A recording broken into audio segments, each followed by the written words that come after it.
દર્શક મિત્રો, વેલકમ ગુજરાત ન્યૂઝમાં આપનું સ્વાગત છે। પ્રાપ્ત માહિતી અનુસાર ફતેપુરા તાલુકાના પાટડિયા ગામે ઈંટોના ભઠ્ઠાના માલિકની બેદરકારીને કારણે આજુબાજુના ખેડૂતોની જમીનનું થયું ધોવાણ।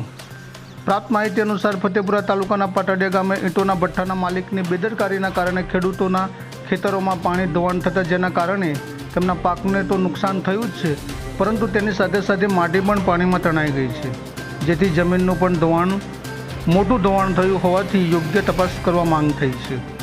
ઈંટોના ભઠ્ઠાના લીધે ખેડૂતોના ખેતરો ધોવાયા। ખેડૂતોની ચોમાસાની મહેનતમાં પથ્થરો ઈંટોના ટુકડા માટી પડ્યા છે। વરસાદ ઓછો પડ્યો હોવા છતાં આ વરસાદી પાણી વર્ષોથી નજીક તળાવ બાજુ અનેક જગ્યાએ વહી જતું હતું, પણ ઈંટો બનાવવા માટે જે માટીનો સ્ટોકના ઢગલા કરી દેતા જે જગ્યાએ પાણીનો નિકાલ થઈ રહ્યો હતો તે જગ્યાએ માટીના ઢગલા કરી પાડ બનાવી દીધી હોવાથી પાણીના નિકાલની કોઈ વ્યવસ્થા ન કરાતા આ પાણી કમલેશભાઈ ડામોરના અને નજીકના ખેડૂતોના વાવેતર સહિત જમીનોની મોટી માટી પણ પાણીને લીધે તણાઈ ગઈ છે, જેના લીધે પાક અને જમીન ધોવાનું નુકસાન ખેડૂતોને સહેવાનો વારો આવ્યો છે। મોંઘા ભાવના ખાતર બિયારણ ખરીદવા માટે વ્યાજે પૈસા લઈને ખેતી માટે બિયારણો ખરીદતા હોય છે અને છેલ્લે આવી રીતના ધોવાઈ જતા ખેડૂતો મુશ્કેલીમાં મુકાયા છે।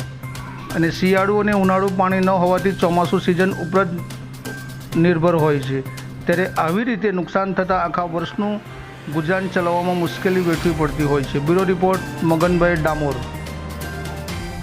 આ ભઠ્ઠો બનાવ્યો અને ઈંટોના ભઠ્ઠાથી ખેતરોમાં નુકસાન થાય, અને ખેતરોમાં નુકસાન થાય તો બધું પાણી આ બાજુ ફરી વળે અને ચોમાસા પૂરતી જ આ ખેતી થાય છે, અને ઉપરથી પથરા અને માટી બધું આવી અને ખેતી બધી દાટી મારી છે। અને ગઈ સાલ 2 વર્ષથી ભઠ્ઠો બનાવ્યો હોય એમાં ગઈ સાલ ઓછું નુકસાન હતું, પણ આ સાલ વધારે નુકસાન, કારણ કે ઢગલા થઈ ગયા, એમાં એક જગ્યાએ પાણી ફરી વળ્યું, એમાં આ ખેતરોમાં બધું નુકસાન થઈ ગયું છે। અને વેસાતો અમુક વેસાતો ધરું લાઈન નાખ્યો, અમુક ઘરનો નાખ્યો, જેમ તેમ કરી અને ચોમાસું પાક કરી રહ્યા, એમાં ચોમાસામાં જ આ પાક છે એમાં નુકસાન થઈ ગયું। તો હવે 12 મહિના ભરણ પોષણ આમાંથી જ કરવાનું હતું, એની જગ્યાએ આ પાણી બધું એક હામટું આવે અને ખેતરોમાં બધું દાટી માર્યું અને પાકમાં નુકસાન આવ્યું છે।